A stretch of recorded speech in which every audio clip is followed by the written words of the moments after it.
வணக்கம் குழந்தைகளே. இன்று நாம் திருக்குறளின் 5வது குறளை பார்க்கப் போகிறோம்.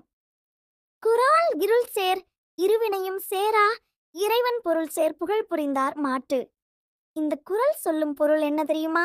இறைவன் என்பதன் உண்மையான பொருளை புரிந்து கொண்டு நல்ல புகழ் பெற வேண்டும் என்று நல்ல வழியில் நடக்கிறவர்களை நன்மையும் தீமையும் ஒரே மாதிரியாகத்தான் அணுகும்.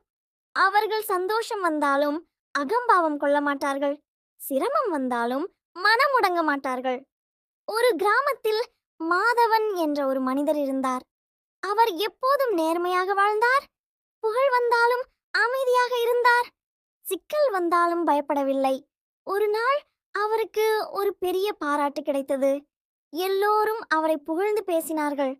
ஆனா மாதவன் அதனால் அகம்பாவம் கொள்ளவில்லை. இது இறைவன் அருள் என்று அமைதியாக இருந்தார். மற்றொரு நாளில் அவருக்கு ஒரு சின்ன தோல்வி வந்தது. அந்த நேரத்திலும் அவர் வருத்தப்படவில்லை, கோபப்படவில்லை. நன்மை தீமை இரண்டும் வாழ்க்கையின் ஒரு பகுதி என்று நினைத்து அதே நல்ல வழியில் நடந்து கொண்டே இருந்தார்.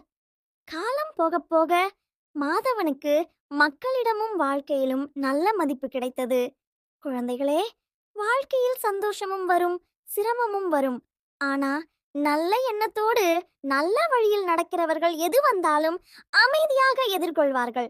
இருள் சேர் இருவினையும் சேரா இறைவன் பொருள் சேர் புகழ் புரிந்தார் மாட்டு. நாமும் நன்மை வந்தாலும் தீமை வந்தாலும் அமைதியாக நல்ல வழியில் நடப்போம். மீண்டும் ஒரு அழகான திருக்குறள் கதையுடன் சந்திப்போம். வணக்கம். டைனி டூன் ஸ்டோரிஸ் சப்ஸ்கிரைப் பண்ணுங்க.